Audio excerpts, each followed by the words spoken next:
में आई, ना दीवारें फलांगी गईं और ना ही कोई गिरफ्तारियां हुई और पाकिस्तान और ये ईमान और आपकी जो इज्जत और तौकीर है उसमें इजाफा हुआ। जनाब स्पीकर, मैं आज आपके सामने खड़ा हूं और इस मुअज़्ज़ज़ ऐवान जो कि तमाम इदारों की मां है, तमाम इदारे इसी पार्लियामेंट की कोख से उन्होंने जन्म लिया। क्या मैं बड़े अदब से आपसे ये सवाल करना चाहता हूं और इस मुअज़्ज़ज़ ऐवान के तमाम मेंबरान से आयल के दोनों तरफ कि क्या किसी जत्थे को या किसी जमात को डंडों और पत्थरों के जरिए ये हक दिया जा सकता है कि वो आइन से बगावत करे और आइन को तहवाला करे? जनाब स्पीकर, ये हमारी हुकूमत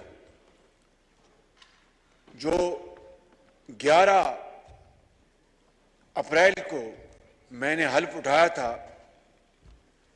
दो हमारे सामने जो मुतहद्दा जो पार्टियां जो इसका हिस्सा हैं, दो हमारे सामने अहदाफ थे। एक, शफाफ तरीके से आइंदा इलेक्शन हो, जिसका आज यहां पर बिल पेश किया गया और मैं मुबारकबाद देता हूं इस हाउस को कि उन्होंने आज ये बिल पास करके आइंदा के लिए शफाफ इलेक्शन की बुनियाद रख दी है। और उसके लिए तमाम मैं कायदीन और मेंबरान का न सिर्फ शुक्रगुजार हूं बल्कि मुबारकबाद पेश करता हूं और आपका भी बहुत शुक्रगुजार हूं जनाब स्पीकर कि आपने बड़े अच्छे अंदाज में आज इनके ऊपर आपने बहस करवाई। और दूसरा जनाब स्पीकर, हदफ ये था और है कि हम जो डूबती हुई हमारी मईशत है, जो हचकोले खा रही है, उसको हम सब मिलकर उसको हम शबाना रोज मेहनत करके हम उसको किनारे पर लगाएं। ये काम एक इंतहाई मुश्किल काम है, जान जोखों का काम है, लेकिन जनाब स्पीकर, दुनिया की तारीख, असर हाजिर की तारीख इस बात की गवाह है, पुकार पुकार कर हमें बताती है कि जब हालात बहुत मुश्किल हों और बहुत बड़े चैलेंजेस हों तो फिर उतनी कुव्वत और मेहनत से जब आप काम करते हैं तो फिर हालात का रुख बदल जाता है और हालात बहुत अच्छे बन जाते हैं। ये दुनिया की तारीख हमें बताती है, हमें कुरान करीम इसका सबक देता है, नबी करीम सल्लल्लाहु अलैहि वसल्लम की उसवा हसना, उससे हमें ये सबक मिलता है जी। तो मैं समझता हूं जनाब स्पीकर कि ये है वो दो आहदाफ जिसके लिए मैं और ये हमारी मुअज़्ज़ज़ टीम के मेंबरान जिसके लिए दिन रात मेहनत कर रहे हैं। तो क्या जनाब स्पीकर, इन हालात में जब पिछली हुकूमत ने मईशत का बेड़ा गर्क कर दिया और आज जब हम उसको ठीक करने के लिए मेहनत कर रहे हैं, उसका फल तो अल्लाह ताला ने देना है, तो क्या फिर किसी फितना और फसाद और अनारकी की गुंजाइश है? क्या फिर दोबारा धरनों की गुंजाइश है? मैं आपको 2014 में लिए चलता हूं जनाब स्पीकर, इस मुअज़्ज़ज़ ऐवान को, कि जब यहां पर डी चौक में धरने हो रहे थे और जनाब स्पीकर सुप्रीम कोर्ट के दीवारों पर मैले कपड़े वहां पर रखे गए थे और जनाब स्पीकर कब्रें खोदी गई थी, कब्रें खोदी गई थी और इमरान नियाजी गला फाड़ फाड़ कर कह रहे थे कि जाओ उस वक्त के वजीर आजम का गला पकड़ के लाओ और उनको यहां पर लेके आओ। और जनाब स्पीकर रात के अंधेरे में डंडे और सोटों से चल पड़े और कहा कि पार्लियामान पे हमला कर दिया और पाकिस्तान टेलीविजन पर हमला कर दिया। जनाब स्पीकर, वो दिलखराश मनाजर आज भी हमारी आंखों के सामने है। मैं आपकी खिदमत में ये अर्ज करना चाहता हूं कि उसके नतीजे में क्या हुआ। चीन के सदर हमारे पाकिस्तान के बेहतरीन दोस्तों में चीन हमारा दोस्त है, इसमें कोई दो राय नहीं। पेशावर से लेकर कराची तक पूरी कौम 22 करोड़ आवाम इस बात को जानते हैं कि पाकिस्तान के बेहतरीन दोस्तों में चीन शुमार होता है। हमारे दूसरे इस्लामी ममालिक भी हमारे दोस्त हैं। तो चीन के सदर तशरीफ ला रहे थे और चीनी सफीर जो उस वक्त यहां पर थे उन्होंने उनको पैगाम भिजवाया कि मेरे सदर आ रहे हैं और आपके दोस्त आ रहे हैं, आप मेहरबानी करके ये खाली कर दे जगह। इमरान नियाजी ने साफ इनकार कर दिया। हट धर्मी जिद, क्या खाली वो हट धर्मी और जिद थी? नहीं, वो साजिश थी पाकिस्तान की तरक्की और खुशहाली के खिलाफ, गरीब आदमी के खिलाफ, एक बेवा के खिलाफ, बिजली के जो अंधेरे थे उनको खत्म करने के खिलाफ, खुशहाली और तरक्की के खिलाफ वो एक साजिश थी जनाब स्पीकर। और इस तरह वो दौरा मुअख्खर हो गया और फिर 7 महीने के बाद वो दोबारा तशरीफ लाए अप्रैल 2015 में और जो मुआहदे सितंबर 2014 में जिनके ऊपर दस्तखत होने थे वो 7 महीने मुअख्खर हो गए। इसलिए कल जब मैं करोट में था, जो 720 मेगावाट का पन बिजली का मंसूबा है, आपसे बेहतर कौन जानता है, आप खुद इसके मिनिस्टर रहे हैं और वजीर आजम भी रहे हैं। तो कल वहां पर मैंने ये कहा कि अगर ये मंसूबा ये 2014 में ये दस्तखत हो जाते चीनी सदर और वजीर आजम नवाज शरीफ के दरमियान, तो ये मंसूबा 1 साल पहले मुकम्मल हो जाता और 700 मेगावाट बिजली इस कौम को मिलती, सस्ती बिजली। लेकिन उसके बावजूद मैं समझता हूं कि कल चीनी कंपनी के चेयरमैन ने मेरी दरखास्त पर यह कहा, मैंने कहा कि जब तक सीओडी, आप जानते हैं कि सीओडी के क्या मानी है कि कमर्शियली ऑपरेटेड डेट, तब तक जब तक ये बिजली की तरसील आप देंगे, आप वो जो भी नर्ख हैं आप ना लें, हमें ये बिजली आप उस वक्त तक मुफ्त दें। जनाब स्पीकर, कल उन्होंने वादा कर लिया और 4 अरब रुपए इस कौमी खजाने में, वजीर खजाना यहाँ पर मौजूद हैं जिनको खाली खजाना मिला है। 4 अरब रुपए का फायदा पाकिस्तान को हुआ। और 4 अरब रुपए का क्या मतलब है? इसका मतलब यह है कि आप 4 अरब रुपए का कोई कैंसर का अस्पताल बना लें, कोई 4 यूनिवर्सिटियां बना लें, या फिर बलूचिस्तान के दूर अफ्तादा इलाकों में आप वहां पर सोलर का कोई प्लांट लगा लें, या फिर आप गरीब और मोहताजों के लिए आप उनकी दवाई और इलाज का इंतजाम करा लें। जनाब स्पीकर, ये कौम इस वक्त बहुत दुखी कौम है। इस कौम के जिस्म पर बहुत गहरे जख्म लग चुके हैं। पिछले 3.5 सालों में, पौने 4 सालों में गाली गलोच के अलावा कुछ नहीं हुआ। मैं नाम नहीं लेना चाहता।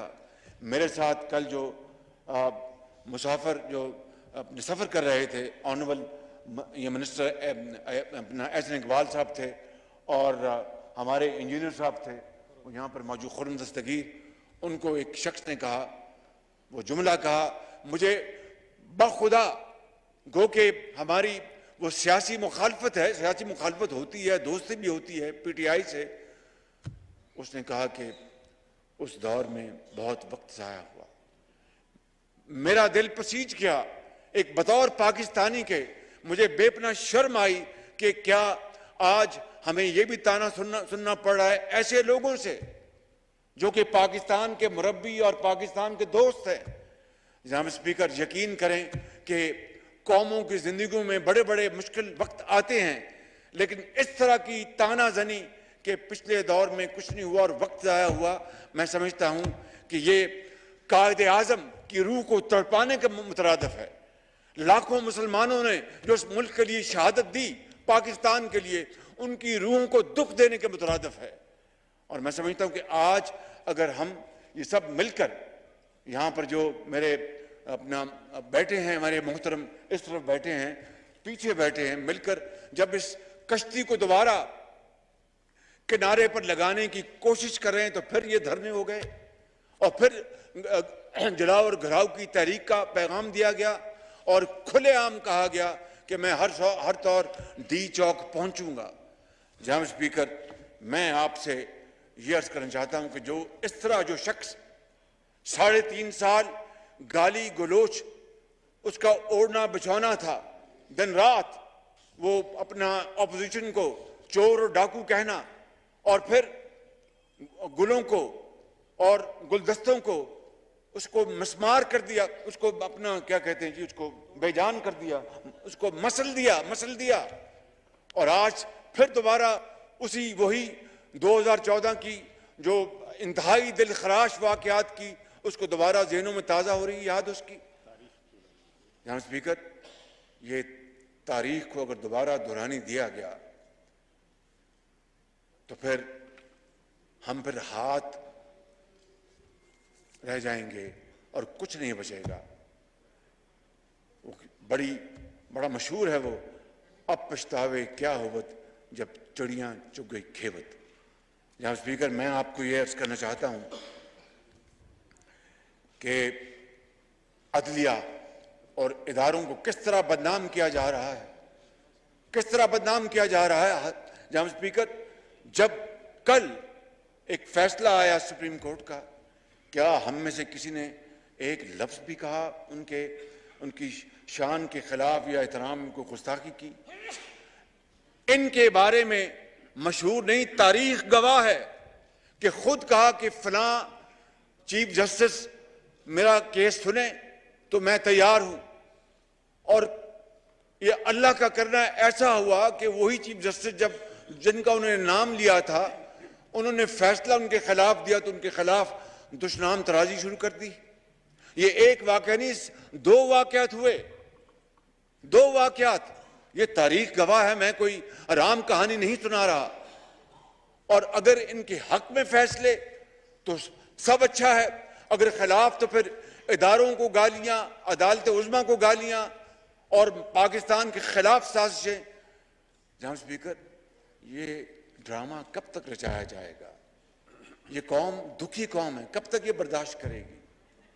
और कब तक तरक्की और खुशहाली का सफर जो है वो अपना बिल्कुल जाम होकर रह जाएगा?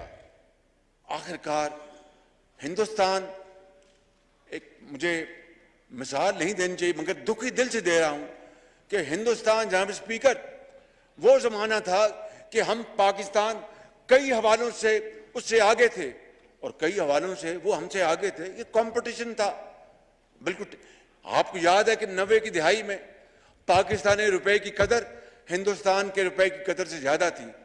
ये it is an irrefutable evidence, fact, इसको कोई नहीं जुटा सकता।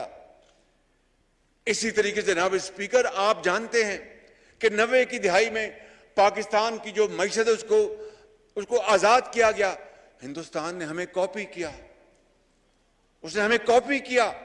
आज हिंदुस्तान की जो आईटी की जो एक्सपोर्ट है वो तकरीबन 200 अरब डॉलर, और पाकिस्तान की जो आईटी की एक्सपोर्ट है वो सिर्फ 1.5 अरब डॉलर। कहां हमने अपनी इकोनॉमी को बिल्कुल आजाद छोड़ा, तमाम कदरें खत्म की, हिंदुस्तान हमें कॉपी करता और फिर मानता भी है। उसको वजीर खजाना ने कहा कि ये फैक्ट है कि पाकिस्तान का मॉडल हमने कॉपी किया है। जहां स्पीकर, आज तक सुनते आए स्कूलों में कि साउथ कोरिया ने पाकिस्तान का जो 5 ईयर प्लान उसको चुराया और वहां पर इंप्लीमेंट कर दिया। हमारे प्लान लोग चुराएं और इंप्लीमेंट करें और हम प्लान बना के उसकी तबाही कर दें। ये जनाब स्पीकर, ये संगीन मजाक अब मजीद जारी नहीं रह सकता, इसको खत्म होना होगा। और जनाब स्पीकर, हम सियासतदान हैं, सियासतदान मिलकर बात करते हैं, तलखियां होती हैं, उसको गुफ्तगू के जरिए उसको नेगोशिएट करते हैं और कभी तल्ख नवाई भी होती है, सब्र और तहम्मुल से बर्दाश्त करते हैं। लेकिन अगर मैं ना मानूं और फिर बंदूक उठा लूं, परसों लाहौर में जो असलहा जो पकड़ा गया था वो किस काम के लिए था? वो इस्लामाबाद आ रहा था और एक सिपाही जो फर्ज की अदायगी में उसने जामे शहादत नोश किया। जनाब स्पीकर, उसके बारे में पीटीआई के सरदार ने क्या कहा? अभी स्पीकर, देखती आंख ने और सुनते कानों ने कभी इस तरह का मंजर नहीं देखा कि एक शख्स in the line of duty वो शहादत कबूल करे, उसके सीने पे गोली लगे और उसके ऊपर तंज की जाए। जनाब स्पीकर, ये आज तक कभी नहीं देखा कि इसकी वजह क्या है कि ये माशरे में जो जहर घोला गया है, जो माशरे को तकसीम दर तकसीम किया गया है और उसको जिस तरह खुली छूट मिली वो हर तरफ जाकर उसने तबाही मचा दी। तो आज अगर हम ये लोग इस मुल्क के अजीम बाशिंदे हैं, ये बहनें हैं, ये बुजुर्ग बैठे हैं, नौजवान बैठे हैं, इस तरफ बैठे हैं, पीछे बैठे हैं, ये अगर उन्होंने एक कमर बांध ली है कि हमने ये काम करना है और मेहनत करनी है और ये हालत बदलनी है। अल्लाह ताला का भी हुक्म है कि जब तक तुम अपनी हालत खुद नहीं बदलते, मैं उस कौम की हालत नहीं बदलता। तो जब इन्होंने ये फैसला कर लिया है तो फिर दोबारा धरने, फिर आग लगाओ। किस तरह कल इस्लामाबाद के इस हसीन बाग को उजाड़ा गया, हर तरफ अपन धुआं था, आग लगी हुई थी और लोग ना जाने किस तरह मेहनत करके मालियों ने वो बाग लगाए, फूल के गुलदस्ते उगाए और किस तरह उनको कल उजाड़ा गया। जनाब स्पीकर, ये है वो हालात जिसके लिए मैं आज आपके सामने खड़ा हूं। ये हैं वो हालात जिसमें 3.5 साल इस ऑपोजिशन जो आज गवर्नमेंट में है उसको गाली बना दिया गया, उसका नाम गाली रख दिया गया। तो जनाब स्पीकर, मैं आज ये कहने आया हूं कि आज इस ऐवान को फैसला करना है, आज आपको फैसला करना है, आज मोहतरम आसिफ जरदारी साहब को फैसला करना है, बिलावल भुट्टो साहब को फैसला करना है, मुझे फैसला करना है, मौलाना असद साहब को फैसला करना है, सरदार अख्तर बेंगल साहब को फैसला करना है, सरदार खालिद मक्सी को फैसला करना है, मौलाना फजल रहमान साहब को फैसला करना है, इस ऐवान ने फैसला करना है, चौधरी सादिक ने फैसला करना है, 22 करोड़ अवाम ने फैसला करना है। क्या हमने फसाद की तरफ जाना? जी, अपना मेरे भाई एमकम सरबराह खालिद मकबूल सदीकी साहब ने फैसला करना है कि क्या हमने फितने का रास्ता रोकना है या फिर इसकी इजाजत देनी और पाकिस्तान को अपने हाथों से खुदा न खास्ता तबाह होते देखना है। जनाब स्पीकर, मैं ये बात कर चुका कि किस तरह 2014 में इस मुल्क के माश को तबाह किया गया। और जनाब स्पीकर, आपको याद होगा कि उस वक्त भी 2014 में भी वो अफसर और जवान जो अपनी ड्यूटी और अपना फर्ज अदा कर रहे थे उनको किस तरह लहूलुहान किया गया। एक एसपी, आज भी वो दिलखराश मंजर पूरे पाकिस्तान को याद है, इस मुअज़्ज़ज़ ऐवान को याद है। और 126 दिन डी चौक पर तमाशा लगा रहा और खूनी मार्च के ऐलानात होते रहे।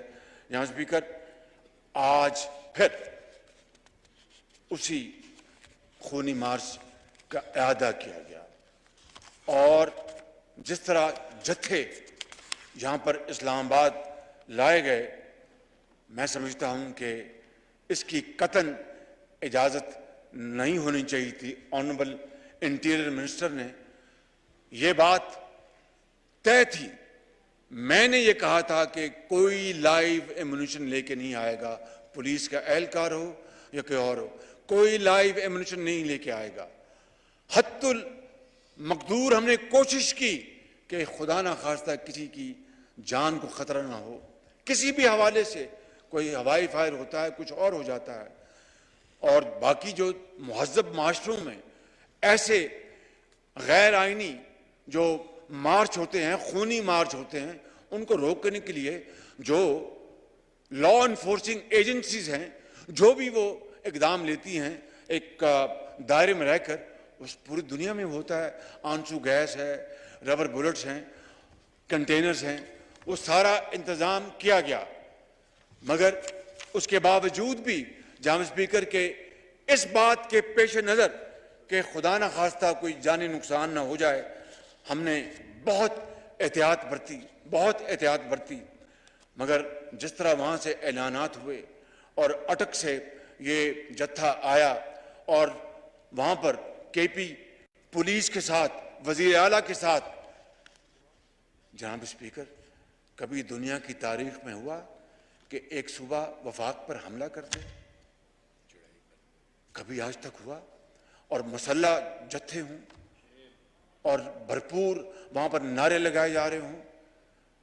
जनाब स्पीकर, एक सूबे की हुकूमत के सरबराह और उनकी पूरी मावनत से वफाक के ऊपर कल हमला किया गया।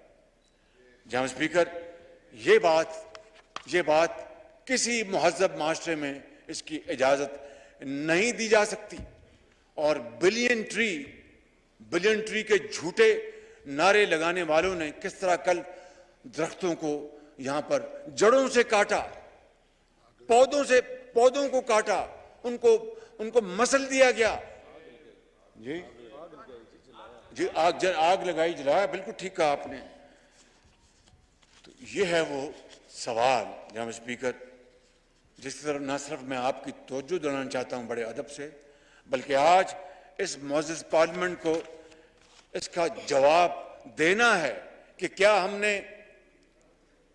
तखरीब की तरफ जाना है या तामीर की तरफ जाना है, पाकिस्तान को बनाना है या खुदा न खास्ता पाकिस्तान को बिगाड़ना है, बेवा और यतीमों के सरों पर दस्ते शफ़क़त रखना है या फिर उनको अल्लाह के सहारे और अवाम के जो अंधे थपेड़े हैं जो इस दुनिया के, उनके हवाले करना है। अल्लाह ताला तो हर एक का मालिक है, लेकिन उसी का हुक्म है कि दानिश से काम लो, हिकमत से काम लो, अकल से काम लो। ये तो फैसला हमने करना है कि मस्जिद की तरफ जाना है या जिस तरह मौलाना साहब आज फरमा रहे थे, या फिर एक खुदा न खास्ता कहवा खाने में जाना है। ये तो फैसला हमारी अकल और दानिश ने करना है। तो क्या हमने तबाही का रास्ता इख्तियार करना है या हमने पाकिस्तान को बनाने का रास्ता इख्तियार करना है? जनाब स्पीकर, मैं इस मौके के ऊपर इस्लामाबाद की police, rangers, FC, traffic police इंतजामिया और तमाम उन लोगों को और इदारों को जिन्होंने कल इस गैर आइनी और इन जत्थों को रोकने के लिए और पाकिस्तान के बच्चों और बच्चियों और माँओं और बेटों और बुजुर्गों को बचाने के लिए, उनकी इमलाक को बचाने के लिए जो उन्होंने कल फ़राइज़ इंतहाई ईमानदारी से अदा किए, मैं उन सबको अपने इस पूरे ऐवान को तरफ से उनको हदिया तबरीक पेश करता हूँ।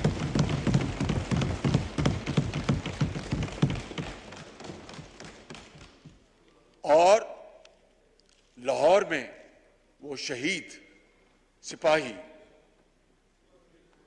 उनको पूरा ऐवान उनके लिए दुआ गो है कि अल्लाह ताला उनको, कुरान करीम इस बात की जगह जगह फरमाता है कि इनको मुर्दा मत कहो, ये जिंदा हैं। बहरहाल अल्लाह ताला उस अजीम सिपाही के दर्जात बुलंद करे और जनाब स्पीकर उनके घर वालों से ताज़ीद करना एक सुन्नत भी है, एक फ़र्ज भी है, रिवाज भी है, समाज भी है। लेकिन कौन उन बच्चों और बेवा को जनाब स्पीकर ये तसल्ली देगा कि हमारे अब्बू कब वापस आएंगे, माँ मेरा बाप कहाँ चला गया, कब वापस आएगा। ये है वो दास्तान, दिलखराश दास्तान। और उम्रें गुजर जाएंगी, वो बच्चे और बेटियां और वो बेवा अपने खामन को और वो बच्चे अपने वालिद को भूलेंगे नहीं। और फिर उसके ऊपर जख्मों के ऊपर नमक छिड़कना, इससे बड़ी जुल्म और ज्यादती की बात जनाब स्पीकर नहीं हो सकती। मैं आज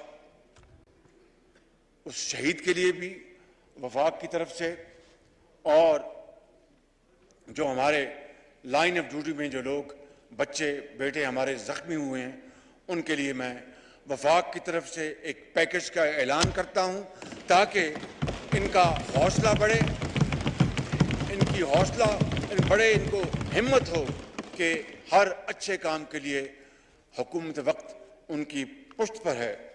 जनाब स्पीकर,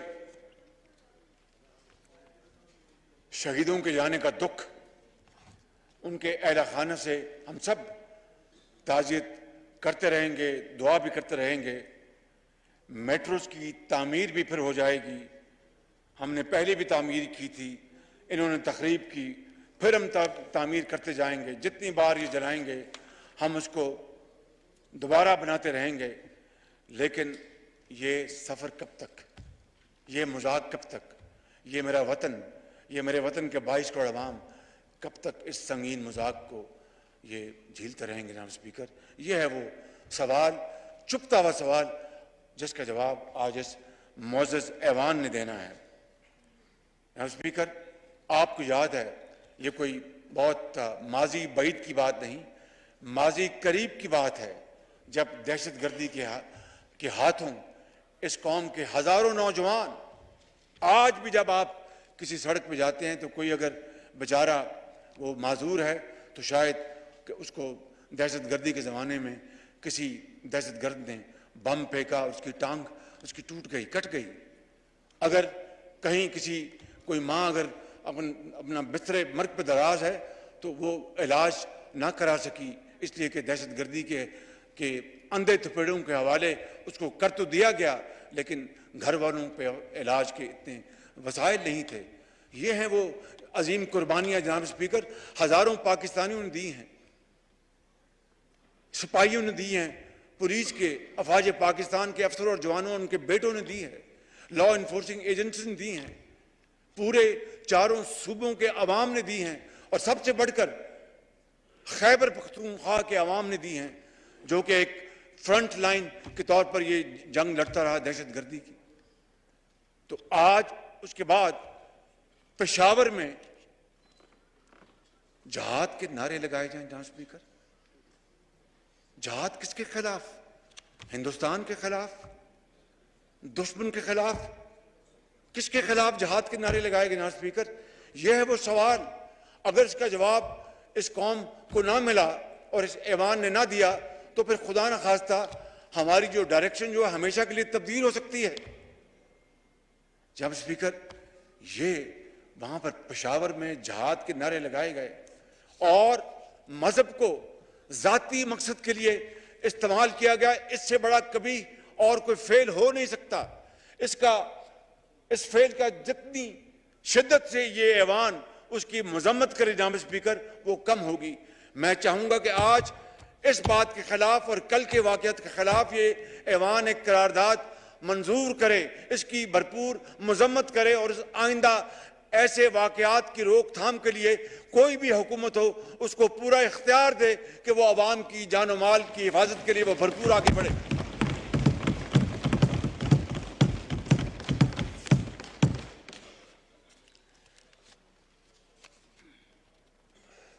और जनाब स्पीकर,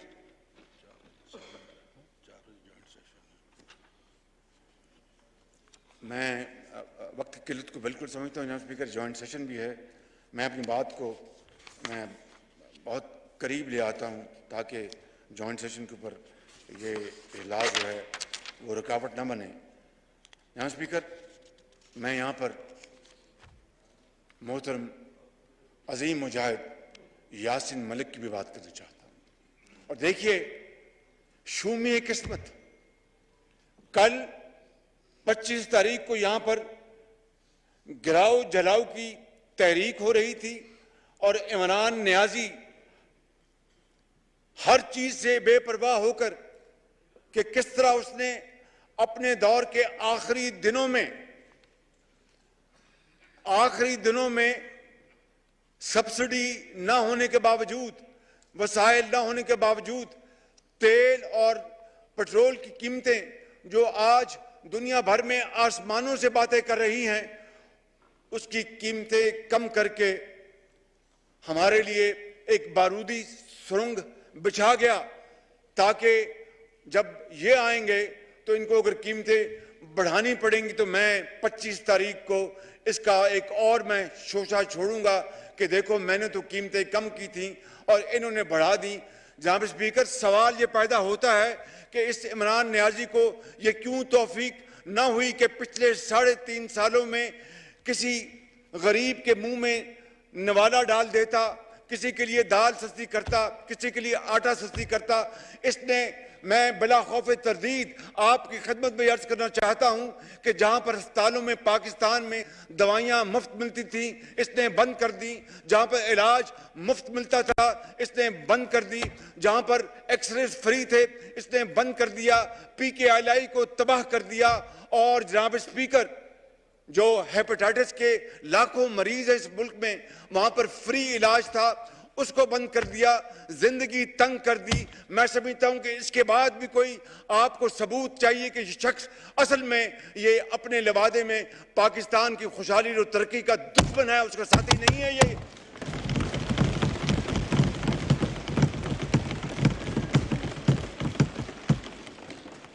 यही वजह है कि जानते सब अगर एक अकल का अंधा भी जानता था कि 25 तारीख को यासिन मलिक की किस्मत का फैसला हिंदुस्तान के जो जाबर हैं, जालिम हैं, उन्होंने करना है, तो फिर अगर कश्मीरियों का इतना एहसास था और कश्मीर की वादियों में गिरने वाला खून, दिन रात गिरने वाला खून, उसका अगर इतना एहतराम था, तो कल फिर कम से कम इस दिन के हवाले से कोई और दिन चुन लेता।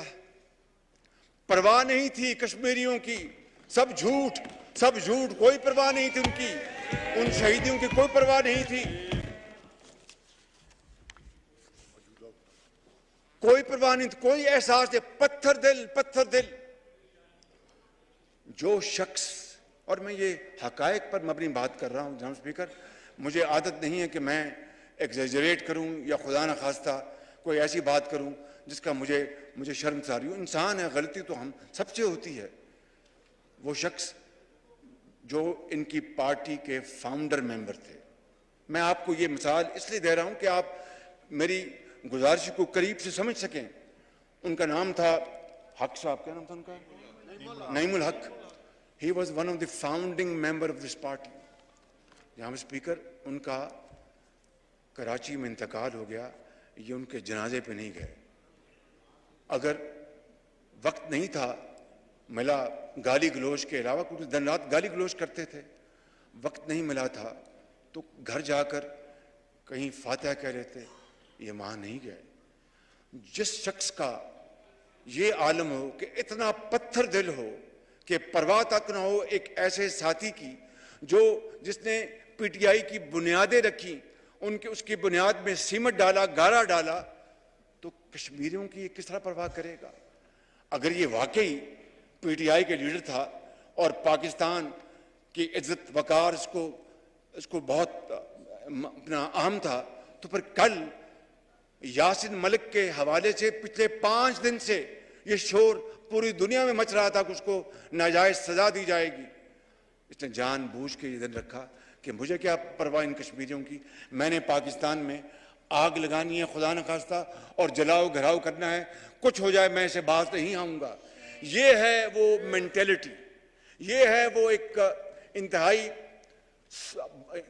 कभी सोच, पस्त सोच, जिसने पाकिस्तान को आज तबाही के दहाने पर नहीं, खुदा न खास्ता बिल्कुल तबाही के दहाने लगा दिया है।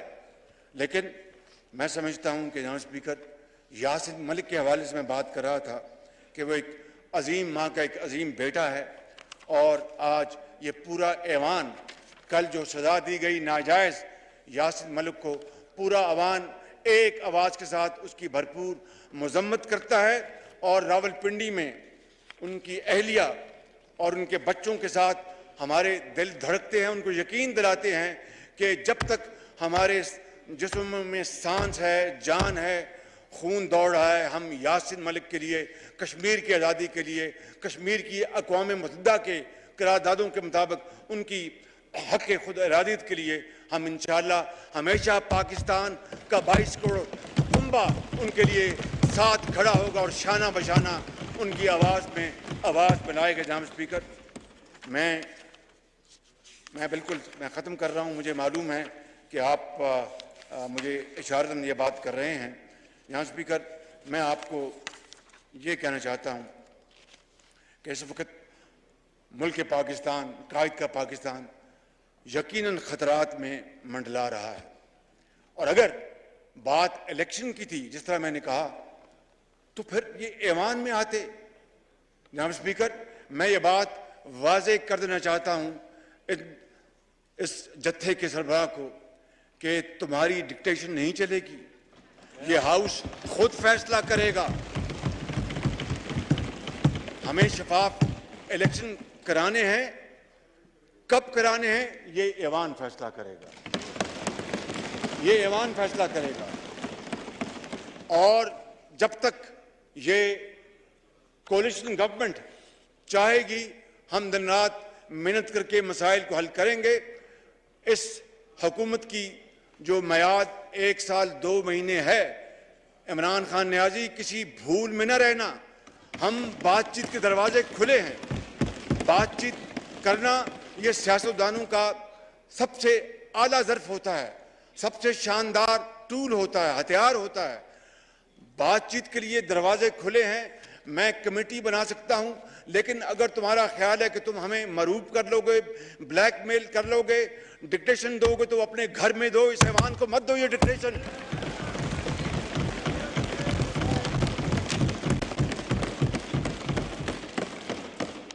और इंशाअल्लाह जनाब स्पीकर, मैं ये बात डंके की चोट पर कहना चाहता हूं कि मुश्किलात बहुत हैं, चैलेंजेस बहुत हैं, लेकिन इंशाअल्लाह ये हम पुरज़म हैं। खुदा ताला के फज़ल व करम से हम में हिम्मत है, जान है। हम जान लड़ा देंगे पाकिस्तान को अजीम बनाने के लिए। हम अपना खून पसीना बहाएंगे पाकिस्तान को एक अज़मत वाला मुल्क बनाने के लिए। हम हर चीज़ कर गुजरेंगे। हम इत्तेहाद और इत्तेफाक के साथ, मेहनत के साथ पाकिस्तान के 22 करोड़ अवाम को उनका खोया हुआ मुकाम दिलवाएंगे इंशाअल्लाह। और पाकिस्तान को हमेशा अल्लाह ताला सलामत रखेगा। तमन्ना आबरू की है अगर गुलजार हस्ती में, तो कांटों में उलझकर जिंदगी करने की खू कर ले। नहीं ये शाने खुददारी चमन से तोड़कर तुझको कोई दस्तार में रख ले, कोई ज़ेबे गुलो कर ले। और आखिरी शेर अर्ज़ करना चाहता हूँ जो कि आज के इस मौके के लिए इंतहाई रेलिवेंट है, वो ये है क्योंकि मुश्किलात बहुत हैं, चैलेंजेस बहुत हैं। इन अंधेरों में भी मंजिल तक पहुंच सकते हैं हम। जुगनुओं को रास्ता तो याद होना चाहिए। इन अंधेरों में भी मंजिल तक पहुंच सकते हैं हम। जुगनुओं को रास्ता तो याद होना चाहिए। और जुल्म बच्चे जल रहा है कूचाओ बाजार में, अदल को भी साहिब औलाद होना चाहिए।